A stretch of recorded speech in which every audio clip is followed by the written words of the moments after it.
ہند میں کب صبح ہوگی، جائے گی کب تیرگی، مر گیا جعفر پر اس کی روح زندہ ہے ابھی، ایک تن سے رخت اپنا جب اٹھا لیتی ہے وہ، آشیانہ دوسرے تن میں بنا لیتی ہے وہ کبھی کر لیتی ہے نصرانیوں سے ساز باز، بت پرستوں سے کبھی اظہار اخلاص و نیاز، اس کا آئین اور اس کا دین ہے سوداگری، ہے لباس حیدری میں در حقیقت انتری، جب بدلتا ہے کبھی دنیائے آب و گل کا رنگ، وہ بھی اپنی زندگانی کا بدل لیتی ہے ڈھنگ۔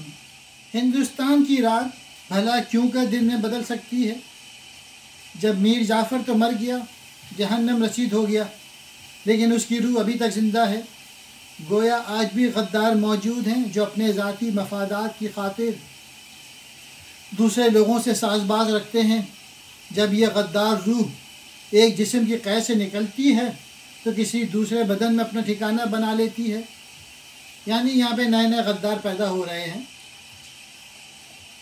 جعفر غدار کی روح کبھی کسی کے پاس چلی جاتی ہے اور کبھی کسی کے آگے سر تسلیم کر لیتی ہے۔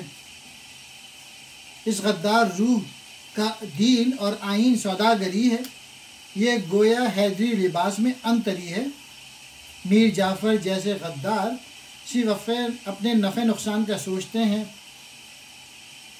بظاہر وہ مسلمان ہیں لیکن اپنی خباثتوں کی وجہ سے وہ گویا کافر ہیں۔ جب رنگ و بو کی دنیا بدل جاتی ہے تو اس غدار کے رسم و آئین بھی بدل جاتے ہیں۔ غدار ابن الوقت ہوتا ہے، وہ اپنے مادی فائدوں کی خاطر خود میں تبدیلیاں لاتا رہتا ہے اور یوں قوم و ملک کو نقصان پہنچانے سے ذرا سا بھی نہیں ہچکچاتا۔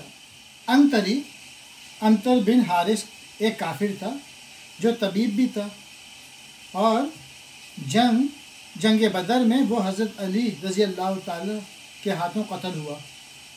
حیدری، حضرت علی حیدر کا سر کام۔